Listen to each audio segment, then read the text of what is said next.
Vamos ver aqui, Sai, Danzo e o reencontro com Sasuke. Naruto, volume 32 a 34, podcast do Kitsune da semana. O povo tem tesão de me mandar vídeo de Naruto, sendo que eu não sei nada de Naruto, não lembro nada de Naruto.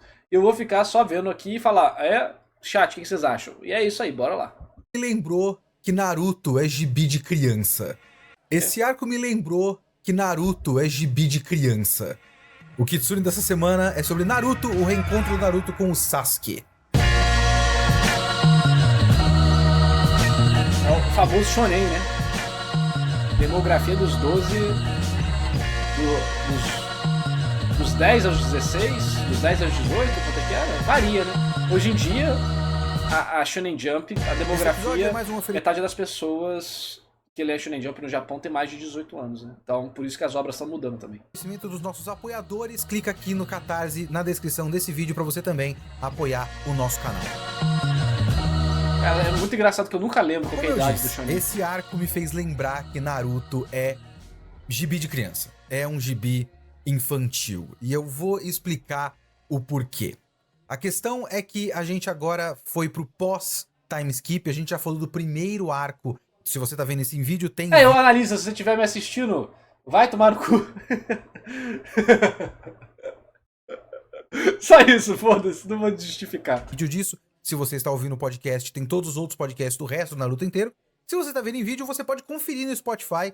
Tem na thumb dele vai ser a terceira vez. Narrador errou. E eu procedo a não dar opinião nenhuma no vídeo todo. Filha da puta demais. 4 episódios da fase clássica. E aí tem um da fase pós-time skip, da fase Shippuden. Aqui a gente vai falar mais ou menos o volume 31 ao 34. É um negócio assim. E é esse arco da missão pra pegar o Sasuke. Porque o primeiro arco não teve quase nada a ver com isso. O primeiro arco foi muito mais voltado pra Akatsuki, que é a nova grande ameaça, que já foi preparada no clássico, né? Como eu falei pra vocês algumas vezes nos outros episódios, um dos motivos de eu fazer esse podcast, além de ter sido votado pelos apoiadores, porque esse aqui foi um ganhador de votação dos apoiadores, hein? Se você quer votar também, você pode ser um apoiador do podcast em catarse.me/Kitsune da semana. Além de ter sido votado pelos apoiadores, é também porque Naruto tem uns bolsões de esquecimento pra mim, sabe? Umas coisas que são borrões esquisitos. Por exemplo, pra mim, Akatsuki era só do Shippuden, do pós-time skip. Shippuden, entre aspas, porque o mangá não tem Shippuden, né? Mas pra mim, Akatsuki era só do Shippuden. Mas não, os caras chegam lá, o Itachi e o Kisame aparecem lá no fim do clássico. É a aparição do Itachi. Tem a cena famosa do Itachi segurando o Sasuke falando, te falta ódio. Itachi e, consequentemente, da Akatsuki, que faz o grande estopim da virada do Sasuke. Que o Itachi não tá nem um pouco interessado nele, enquanto ele tá completamente obcecado em matar o irmão. E aí isso distorce ainda mais a cabeça do Sasuke. E aí o Sasuke vai embora com o Orochimaru. Quando dá o time skip, a gente tem um primeiro arco muito mais focado pra Akatsuki. A questão deles estarem capturando os Jinchurikis, estão indo atrás de todo mundo que tem os monstros dentro deles. O primeiro que eles vão é o Gaara. Então tem o resgate do Gaara e quase nada a ver com o Sasuke. É muito mais voltado, inclusive, para o Naruto. Porque... eu não lembro como é no mangá, porque nessa época eu não tava lendo mangá de Naruto. Eu fui e voltei pro mangá de Naruto várias vezes, né? Eu tenho que pegar o mangá de Naruto pra ler. Mas o Shippuden, ele faz uma abertura muito forte, né? Com o Naruto e o Sasuke já se encontrando no futuro e depois volta pro passado. Boruto fez a mesma abertura com o Kawaki e com o Boruto. Depois dessa virada, o que acontece é que eles estão muito trabalhando, o Kishimoto nesse momento está muito trabalhando a questão do grande poder do Naruto, que é trazer as pessoas para si. É uma coisa muito forte do Naruto. Inclusive, essa parte que a gente vai comentar agora também tem um tanto disso aí no comecinho, né? Porque o Yamato vai ser colocado na equipe no lugar do Kakashi. Comentam... o mangá não tem esses flash forward, pô, mas no anime ficou muito bom. Pra ele, eu acho que é a Tsunade que comenta pra ele que, porque o Naruto tem esse poder de fazer as pessoas irem pro lado dele e tudo mais. Mas esse comecinho do pós-time skip é muito focado nisso, focado em começar a não só contar a história do Naruto, como a lenda de Naruto Uzumaki. É muito mais concentrado nisso. O que foi deixado de lado nesse comecinho, nesses primeiros 4 volumes de pós-time skip, é o conflito que se tornou o conflito central de Naruto, que é Naruto e Sasuke. Os dois lados dessa moeda. Dois amigos, ex-amigos nesse ponto, digamos assim, que vivenciaram uma infância mais ou menos parecida e que decidiram tomar decisões opostas, digamos assim, em relação a esse conflito. Como eu sempre digo que tudo volta para Evangelion, os dois decidiram tomar posições opostas do dilema do ouriço do Shinji. Enquanto o Naruto decide se abrir, mesmo que ele tenha que se machucar, o Sasuke decide se fechar e machucar todo mundo que tá de fora. Então esse é o conflito central. Eu falo no meu último episódio... É que são coisas do drama humano, né? Em relação a... várias coisas, né? Não é só isso, mas eu concordo que é uma analogia, uma referência muito boa. E é uma coisa que você vai encontrar na maior parte de relacionamentos, até de pessoas reais, né? Gente, daqui a pouco a live vai ter que acabar, então eu vou ter que acelerar um pouquinho o vídeo, tá? Tá em 1.25. Do Naruto clássico, que eu acredito que o final do Naruto clássico e a luta do Naruto com o Sasuke, especificamente, a luta do Naruto com o Sasuke, é de longe o melhor momento de todo o Naruto e que dificilmente Naruto fará algo tão legal quanto esse momento. Eu estou fazendo a minha leitura agora, minha releitura, pra ver se isso é verdade. Por enquanto, de memória, eu não me lembro de nenhum outro momento tão bom quanto esse. Mas está na hora de voltar pra isso. Está na hora de voltar pra esse conflito central. Voltar pra esse conflito central nesse momento ficou meio esquisito.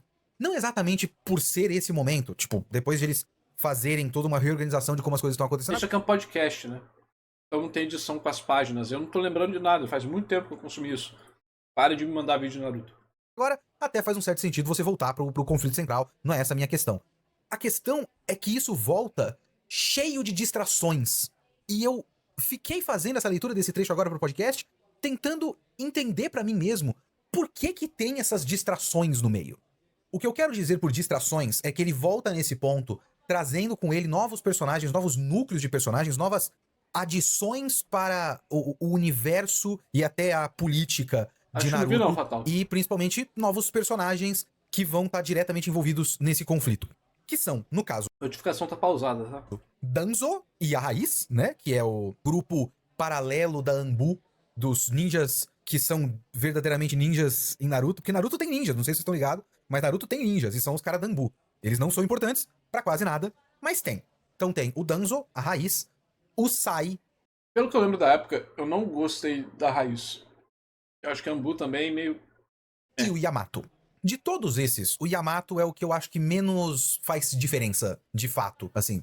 Eu não entendo muito bem por que ele teve que fazer toda uma problemática, uma situação aí, pro Kakashi não poder estar lá. Ele usou o Mangekyo Sharingan, se eu não me engano, e aí ele acabou com o chakra dele, não vai conseguir lutar, então precisa de alguém, e eles arranjaram o Yamato, que depois revela-se que ele é fruto de experimentos do Orochimaru, e eu já chego no Orochimaru, e por isso ele tem o chakra da madeira, e Eu lembro quando trocou esse núcleo de personagem, eu fiquei meio cansadinho. aí ele pode conter o selo do Naruto, da Kyuubi e tudo mais. E é toda uma série de coisas que tira o Kakashi de cena. E eu acho estranho, porque eu acho que o Kakashi seria importante pra esse momento do reencontro. E acho que uma das coisas que mais me deixa um pouco incomodado nesse momento é que o grande momento do reencontro, que é um baita momento, inclusive, é só com o Naruto e a Sakura. Tinha que ser Naruto, Sakura e Kakashi pra encontrar o Sasuke. Pra mim, pelo... Eu entendo, faz sentido o que ele tá falando. Mas fazendo advogado do diabo aqui, eu acho importante, fora da narrativa, né? Porque dentro da narrativa eu não li, não posso falar. Mas saber o que tá acontecendo na vida de Kishimoto, como que tava a recepção da história, qual que era o planejamento geral. Isso pode mudar muitas decisões, né? A gente não sabe, mas acaba afetando. Então, por exemplo, o Kishimoto tava tendo problema com o Kakashi na história. Tipo, o Kakashi tava sendo uma ferramenta muito conveniente. Ele teve que tirar de cena. Igual o Gojo, por exemplo, ou não. Aí isso acaba criando uma série de decisões complicadas.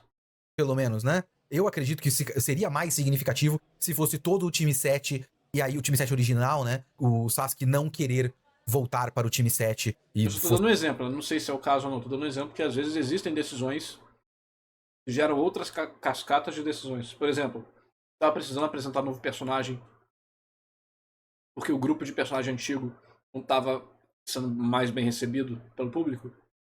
Tipo, os personagens da escola não estavam sendo bem recebidos pelo público.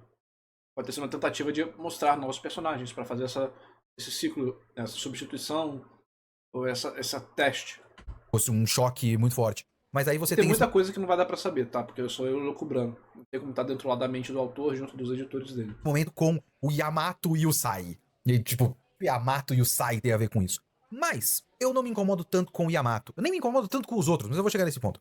Mas o Yamato é o que menos me incomoda, porque ele meio que não fede nem cheira. Eu sou simpático ao Yamato. Eu acho um personagem até divertido. Eu gosto da cara do Yamato, do design do Yamato. Eu acho legal. De certa forma, eu gosto mais do Yamato do que do Kakashi. Porque o Kakashi tem toda uma aura que faz parecer com que ele seja um personagem muito mais significativo do que ele é. E o Yamato não tem nada disso. Ele não promete nada e não entrega nada. O Kakashi promete demais e entrega de menos. Então eu tenho mais simpatia. É o que o Infinity só apareceu na live quando teve Naruto, né? Identifico mais com o Yamato. Sabe, é um cara sem graça, que ninguém liga pra ele, que não prometeu nada e tá aí, não decepcionando por não ter criado expectativas. Essa é a minha vida, veja bem. Agora, a questão Danzo, Raiz e Sai tem toda uma outra série de coisas aí. Vamos lá.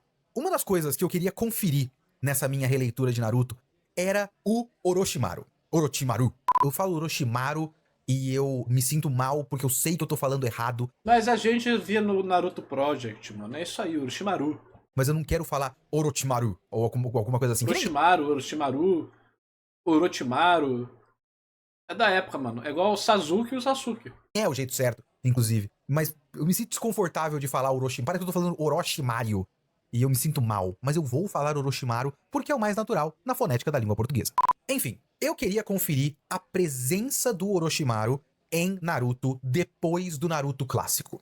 Porque todo Naruto clássico, por volta de, vão aí, 26 volumes, é muito centralizado no grande vilão Orochimaru. Ele demora um pouco pra chegar na história, porque ele chega no começo do Exame Chunin, então o começo não tem o Orochimaru, mas assim que ele aparece, ele é central em tudo, e a obsessão dele com o Sasuke pra depois pegar o corpo dele é o que conduz praticamente toda a história até o fim, porque ele tá atrás do Sasuke desde o Exame Chunin, e aí ele tem todo o plano dele pra derrubar Konoha, que não dá certo, e o resto do negócio todo é ele forçando a barra pra fazer o Sasuke ir pro lado dele.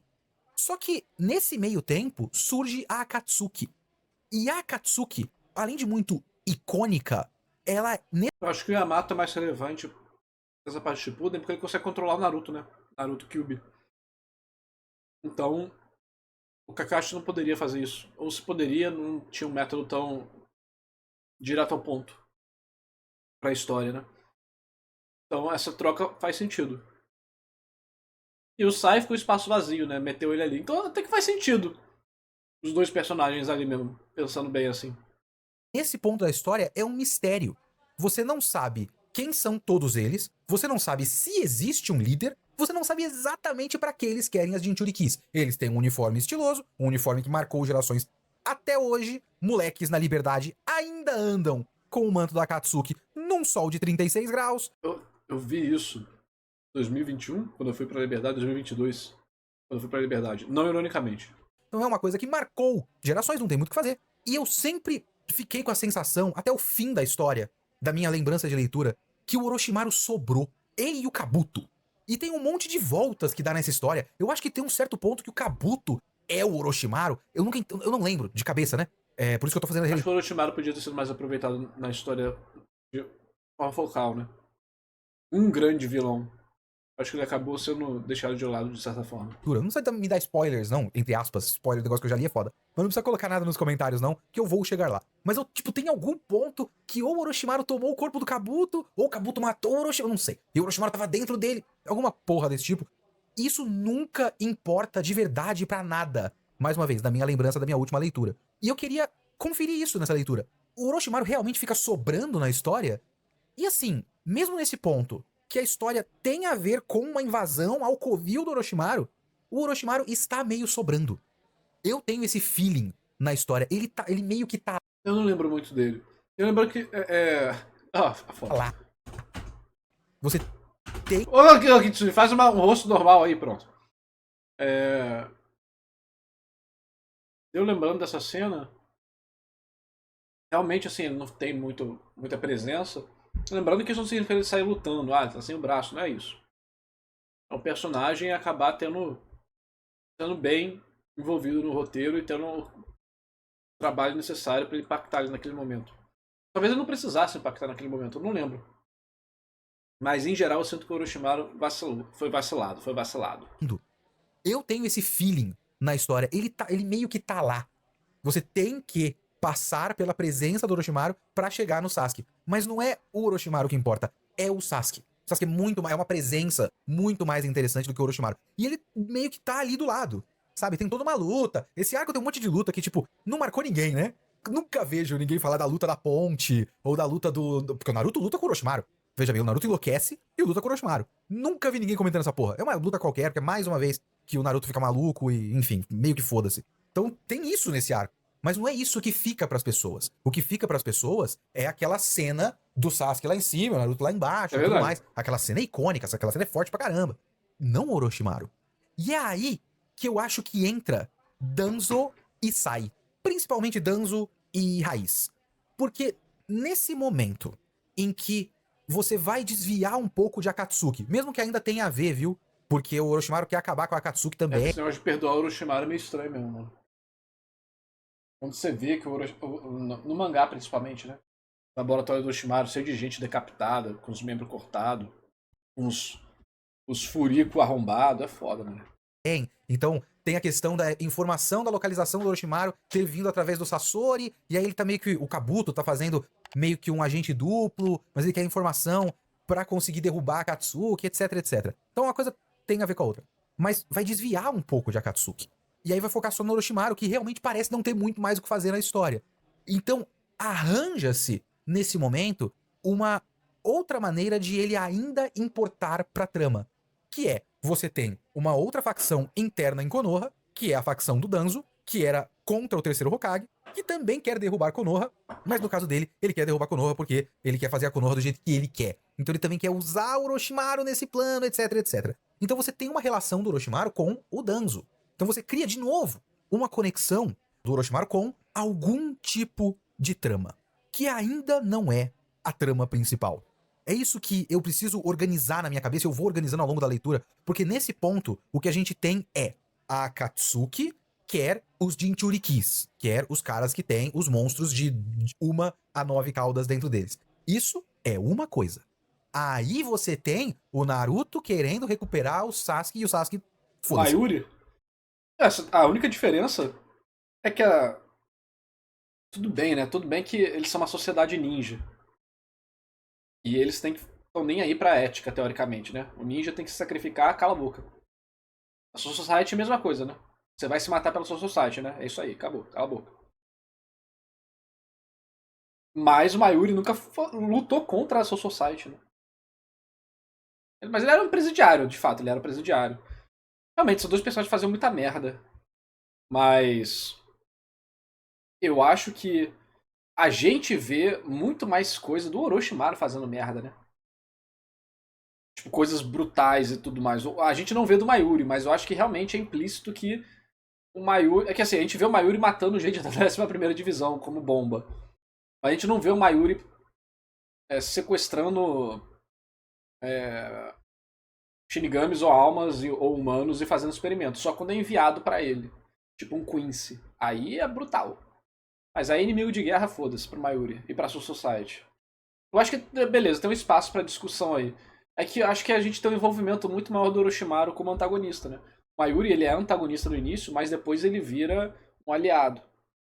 E a gente tem a construção da evolução dele como um personagem levemente, minimamente decente como pessoa, né? Quando ele ajuda o Zaraki, ele tem o negócio dele com a Nemo, o povo agradece ele e tal. Então toda essa construção e evolução, né? Não, ele não matou o mestre do Ishida, mas ele destruiu o corpo, né? Ele violou o corpo. É muito mínimo, muito mínimo. O Mayuri se tornou, no mínimo, uma não ameaça aos próprios Shinigamis, né? Mas eu acho que essa perspectiva que a história traz pra gente que faz esse impacto. E a gente vê menos brutalidade dele do que do Orochimaru.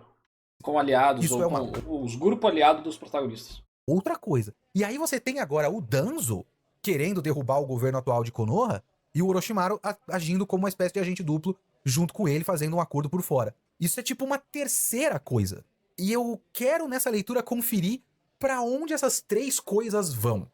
Eu acho, de memória, que dessas três coisas, uma, foda-se, que é a parte Danzo Orochimaru, a outra vai eternamente correndo em paralelo e aí vai ter uma grande decepção no final, que é Naruto e Sasuke, e aí você tem a Akatsuki, que é o bagulho principal. Então, nós temos isso nesse ponto, e eu acho que essa é a função de trazer o Danzo. Eu acho que é até interessante, porque complexifica mais Konoha. Naruto tem um problema, que é o fato de que ele finge que criou outros lugares, mas ele não criou de verdade, né? Eu já comentei isso antes. A Vila da Areia, por exemplo, é um amontoado de estereótipos de povo do deserto. Então o pessoal usa turbante e vive numas casas que parece cenário do Aladdin de Super Nintendo. Então é uma coisa bem laranja Só os velhos online. e amarela. Mas a gente sabe que tem anciões. Mas é bonitão, tá? Falar de Super Nintendo. Porque tem a Chiyo. E é meio que só isso, né? Não parece que tem uma vida. Se você comparar a Vila da Areia com a Vila de Konoha, Konoha é um centro urbano. O que pra mim já é uma coisa estranha, mas enfim. Konoha é um centro urbano. A Vila da Areia é um nada. É um. Os caras tão, tipo, fizeram umas barraquinhas, umas tendas de acampamento, e estão nessas mesmas tendas de acampamento os últimos 200 anos. E não evoluíram nada. Enquanto Naruto. A construção de mundo de Naruto é ruim mesmo. Eu acho que é um paradoxo, porque tem muita coisa legal e espaço pra coisas legais. Só que ao mesmo tempo a gente não teve essa exploração, né? Então meio que fica tipo. Fica muito da imaginação. Mas é uma imaginação legal. Só que nunca acontece na história. Não desenvolve nenhum outro lugar, ele desenvolve bastante Konoha. Pelo menos tem isso. E Konoha, com essa chegada do núcleo raiz e Danzo, fica um lugar mais complexo. A política interna de Konoha fica mais complexa. Então tem mais camadas. Você tem. A gente vai, com o tempo, entender mais o Danzo, e o Danzo tem muito a ver com ele não concordar com a filosofia política dos Hokages, de toda aquela linhagem, que é tudo uma mesma. É quase um eterno nepotismo, ou os caras arranjando esquema pro amiguinho, é uma eterna mamata, o pessoal tá aí, deputado, a não sei quantos 7, 8 mandatos, então, tipo, é um esquemão, é uma panelinha, e todo mundo é amigo de todo mundo, e o Danzo tá olhando de fora. Porque ali, na verdade, as vilas, ou a Vila da Folha, é um braço militar do País do Fogo, né? Então não tem que ter a gestão pública definida pelas pessoas que vivem lá. A gestão pública é definida pelos daimyo, em primeiro lugar, e depois pelo conselho interno da galera, né? Se o daimyo falar, não quero você de Hokage, vai tomar no cu, existe uma pressão enorme para aquele Hokage não ser Hokage. Né? E falando, a mamata tem que acabar, tá ok? E ele acha que a filosofia política da atual mamata não é boa, não é rígida o suficiente, e ele quer criar a própria mamata. No caso, é meio que isso o Danzo. Nesse ponto da história, a gente não sabe direito que é isso. Mas eu tenho certa lembrança de que é isso que o Danzo quer Vila Ninja não é pra ser democracia, exatamente. fazer. Então, até essa questão de você ter diferentes pensamentos... É porque os Hokages, em geral, não tendem a viver muito tempo, porque era um mundo de guerras, né? Então você tem o primeiro Hokage e o segundo Hokage, que irmãos que têm uma idade relativamente próxima. Mas tem o terceiro Hokage, que ele sim fica muito tempo. Aí passa pro quarto Hokage, que não é parente de ninguém ali diretamente, assim, né? Mas é, tipo, aprendiz do sei quem, de sei que lá, né? Aí tem essa, né? Porque o cara é foda, patroa. Fazer o quê? Faz algum sentido no ponto de vista de você ter uma sociedade orgânica. E provavelmente isso vai bastante entrar em choque com as coisas que Naruto começou a trabalhar nessa mudança da primeira pra segunda fase. Que é também trabalhar muito a questão de gerações.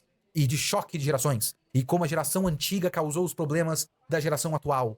E talvez ele se comunique com isso. Vamos ver se vai se comunicar bem ou se vai se comunicar pra começo de conversa. Mas enfim, tem isso. Então complexifica essas relações. Então, desses três que eu citei, que são Yamato, Danzo e Sai. Yamato, ok. Danzo, ok. Eu entendo porque que o Danzo tá ali. O Danzo tá ali pro Orochimaru não parecer só jogado na história. Agora ele continua ligado a uma parte da trama principal de Naruto, de certa forma. Aí a gente tem o Sai. E o Sai é muito interessante. Todo esse arco leva ao encontro do Naruto com o Sasuke. Todo esse arco... os personagens ficam o tempo todo falando. A minha memória, igual eu falei, é de não ter gostado tanto desse grupo novo. O Yamato era ok, mas o Sai demorou. Eu não sei se eu cheguei a gostar dele, mas eu fiquei tipo, tá bom, vamos lá. O roteiro até pode ser bom, mas o personagem não me cativou. Falando sobre o Sasuke, sobre a amizade do Naruto com o Sasuke. Parecia muito que queria substituir o Sasuke. Porque, tipo, é meio emo, entendeu?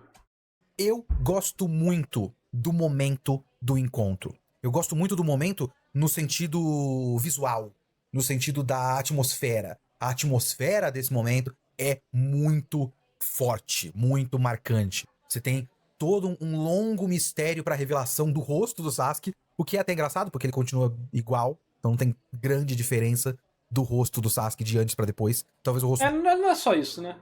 É porque, primeiro, né? Você não sabe como é que vai estar. Pode ter cicatriz e tal. Pode ter um olhar ameaçador, malvado. Mas também algo simbólico, né? É o que estava oculto agora está revelado. O personagem que estava desaparecido foi encontrado.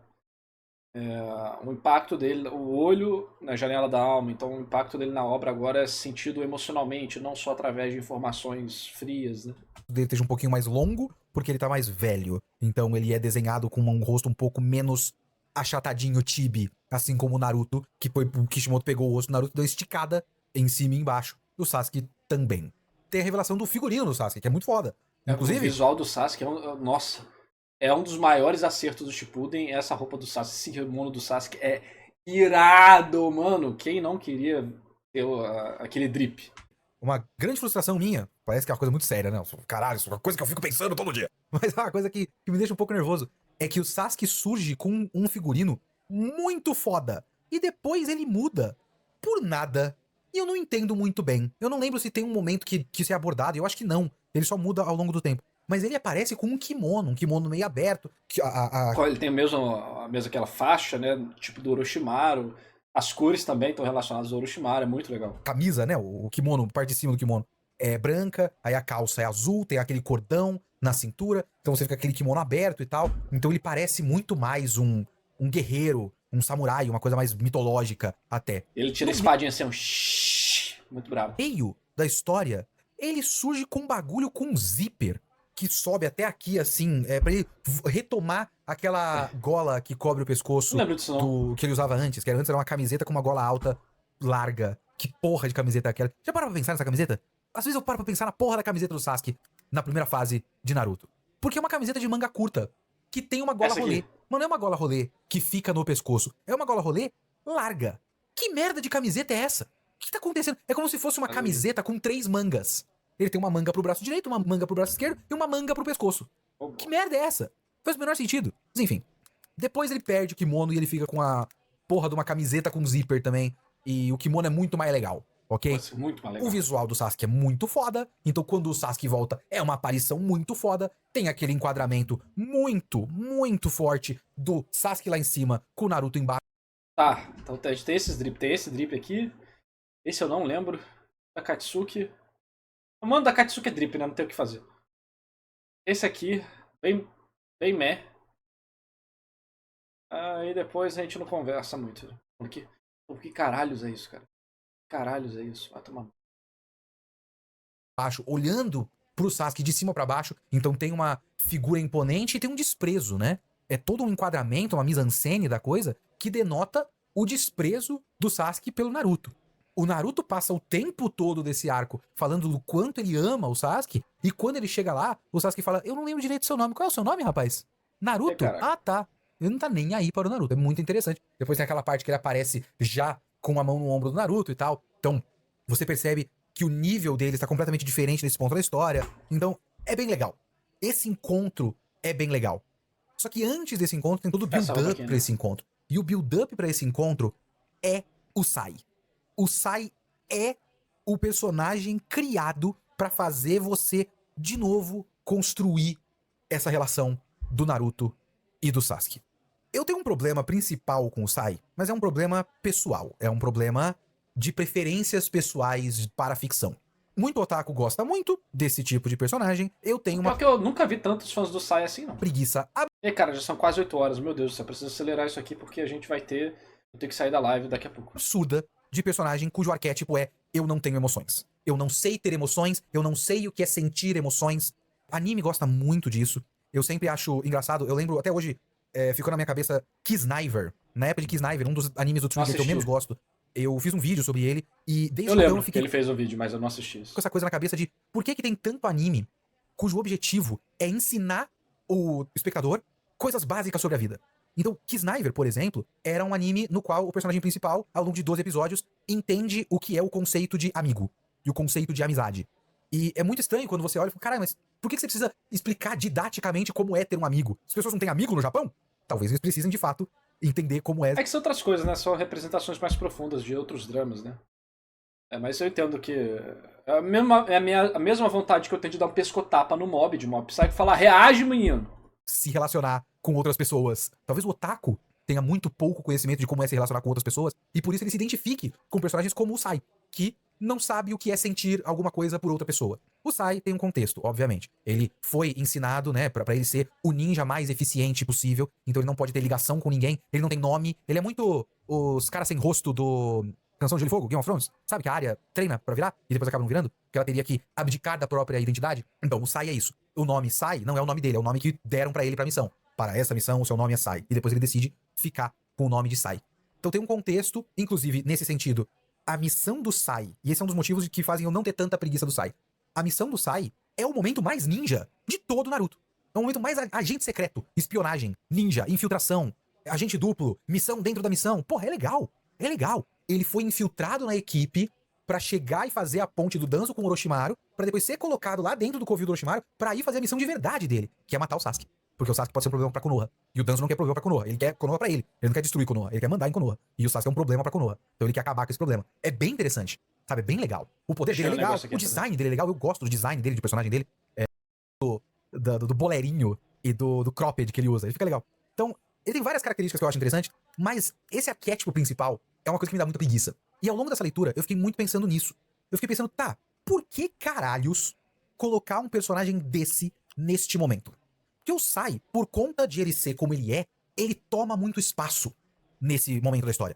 Por conta de ele ser um personagem novo, com um arquétipo muito marcante e um conflito pessoal muito forte, ele toma mais espaço do que o Yamato, por exemplo. Porque o Yamato, de fato, é um cara que foi colocado lá pra fazer o trabalho dele. Ele fez lá o trampo, ele é SLT, colocaram ele pra fazer plantão naquele lugar, ele fez plantão naquele lugar, depois ele vai voltar pra casa, vai assistir jogo, vai fazer um miojo e vai dormir. O Yamato é SLT, ele é trabalhador, normal. Agora, o Sai, ele de fato tem um conflito, tem uma coisa interna. Ah, porque ele não tem emoções, ele não liga pra ninguém, ele não sabe o que é ter uma ligação com outra pessoa, mas ele tem o livrinho. E o livrinho dele tem a ligação dele com o irmão. Mas peraí, como ele pode não ter ligação com ninguém, mas ele tinha um irmão?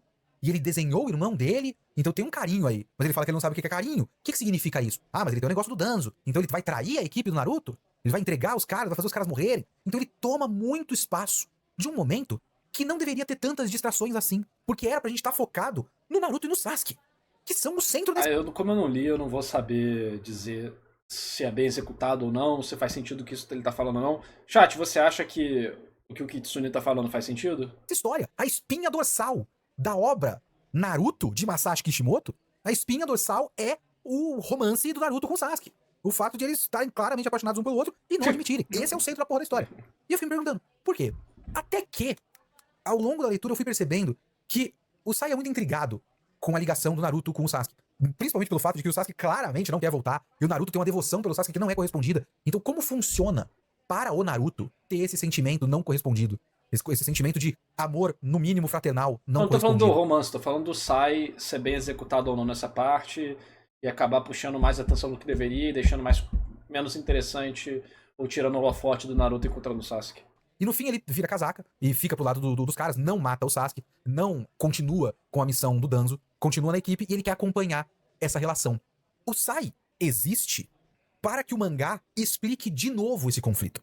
Para que ele explique o tema central dessa relação, o tema central do mangá, que tem a ver com essa cisão do Naruto com o Sasuke. E é pra isso que ele tá lá.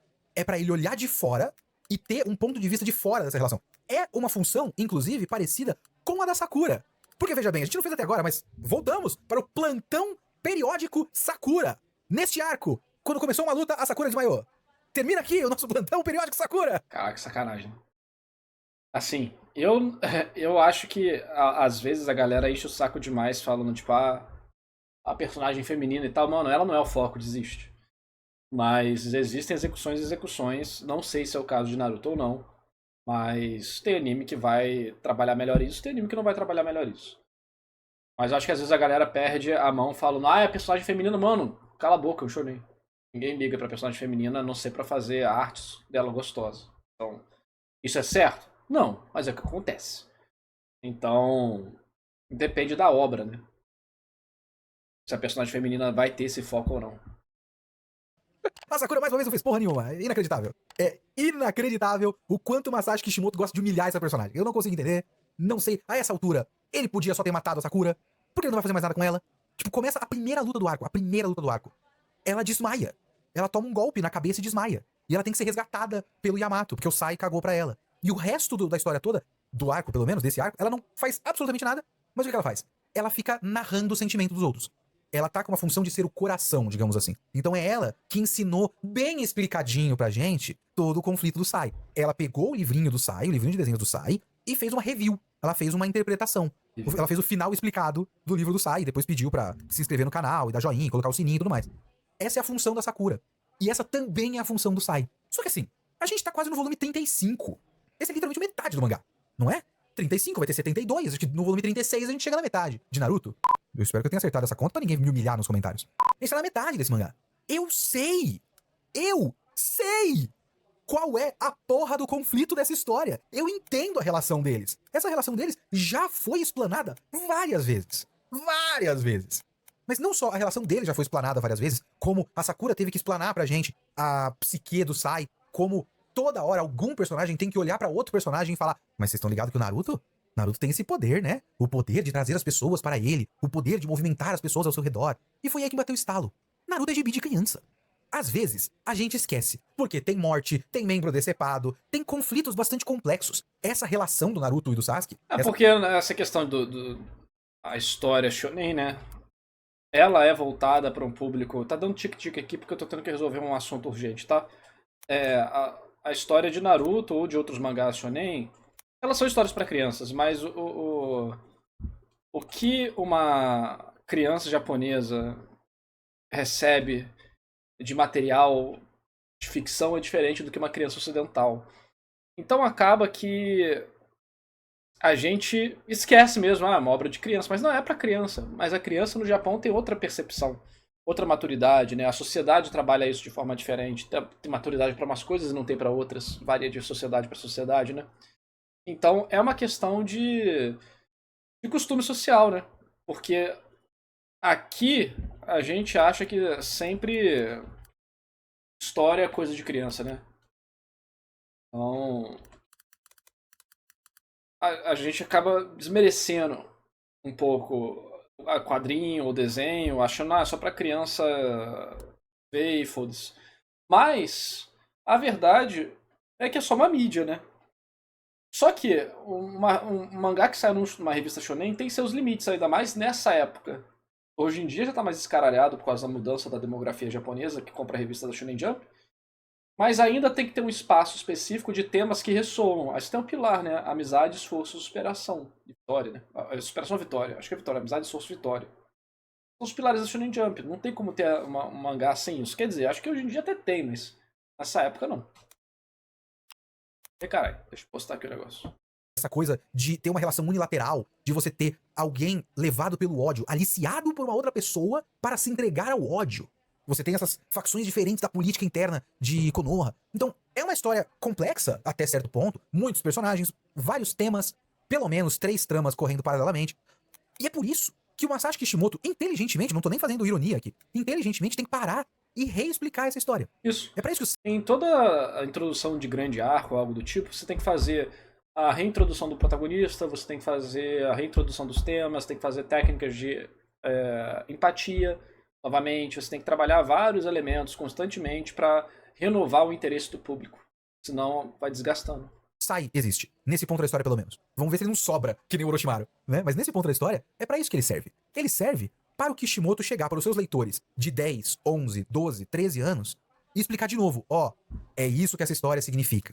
Esse é o centro da história. É a relação deles. Não é pra você odiar o Sasuke, porque o Sasuke é um personagem trágico. Não é pra você achar o Naruto idiota por estar indo atrás do cara que claramente não quer mais a amizade dele. É pra você ver isso como um Só conflito. cuidado fazer isso na vida real, né?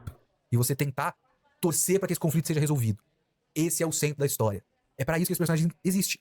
Isso é interessante porque é tão choque. Porque, assim, vamos lá. Eu tenho 35 anos de idade, um filho e um implante capilar. Eu não tenho mais idade pra estar lendo Naruto, né? E a gente tá aqui Isso foi fazendo quando? conteúdo de 9 meses? Ele tá 36. Ele é 5 anos mais velho que eu. anime, de mangá e tudo mais. Então a gente tá constantemente falando de gibi de criança. A gente tem que lembrar que shonen de luta é gibi de criança. Sim. Ah, tudo bem que o Chainsaw Man saiu na Shonen Jump e é super violento e fala de coisas muito complexas e tal. O Range... Ainda... Vou começar minha briga com o Chainsaw Man, né? Que ainda é de criança. Inclusive é bem de criança exatamente pela representação de vários elementos de forma infantil na obra. Né? De uma Shonen Jump é grande. Ele vai dos 10 anos, mais ou menos, até os 18 anos, mais ou menos. Alguns mangás... A gente vai entrar na discussão de soft shonen e Não, sai fora. Você sabe que isso aí é esquizofrenia, nada disso existe. Shonen, soft seinen e dark shonen, dark trio. Mas enfim, tem alguns mangás que saem na Jump que estão mais pra ponta dos 18 anos, apelando mais pra esse público. Outros, como Naruto, são feitos pra criança. E a gente tem que lembrar disso. O que também não quer dizer que eu vou chegar aqui e falar, mas então tudo que Naruto faz tá tudo bem porque é gibi de criança e ele pode ser idiota. Não, é diferente. Mas quando eu tive esse estalo, eu achei interessante pra minha experiência pessoal de releitura de Naruto, pelo menos isso. Ficamos por aqui. Se você tiver assistido o vídeo até o Deu pra comentar final, muito obrigado. Não esquece, né, de dar algumas like, coisas, pro canal, mesmo continuar não crescendo também. Se você lembrando curte o nosso e conteúdo, não tendo você pode relido. ser um apoiador do nosso financiamento Mas não me coletivo. mandem vídeo de Naruto, gente, porque eu me sinto... Não é porque eu não gosto de ver, mas eu me sinto angustiado de não poder falar nada. Eu não posso falar nada, não tenho capacidade, não tenho autoridade, não tenho lembrança disso. Então, como eu não posso comentar nada, eu sinto que eu não acabo não trazendo a quantidade de conteúdo que vocês merecem pra ficar 2h30 discutindo isso aqui. Então eu tive que acelerar, porque eu tenho que sair da live agora. Mas eu acho que o Kitsune trouxe vários pontos interessantes. Pra saber se eu vou concordar com ele ou discordar, eu vou ter que ler o mangá. Mas o Kitsune é um cara que eu sempre escutei. Muitas vezes discordei dele. Mas é um cara que eu sempre gostei de escutar a opinião. E que ele me ajudou a me interessar mais por mangá de forma mais séria. Então eu tenho uma consideração por ele por causa disso. Porque ele me fazia pensar, porque eu concordava ou discordava das coisas. E chegar em respostas claras, e não necessariamente, não gostei, ou concordo com o Kitsune, ou discordo do Kitsune. Então, doideira, né? Reler Naruto, vou ler, eventualmente. Eventualmente, um dia chega.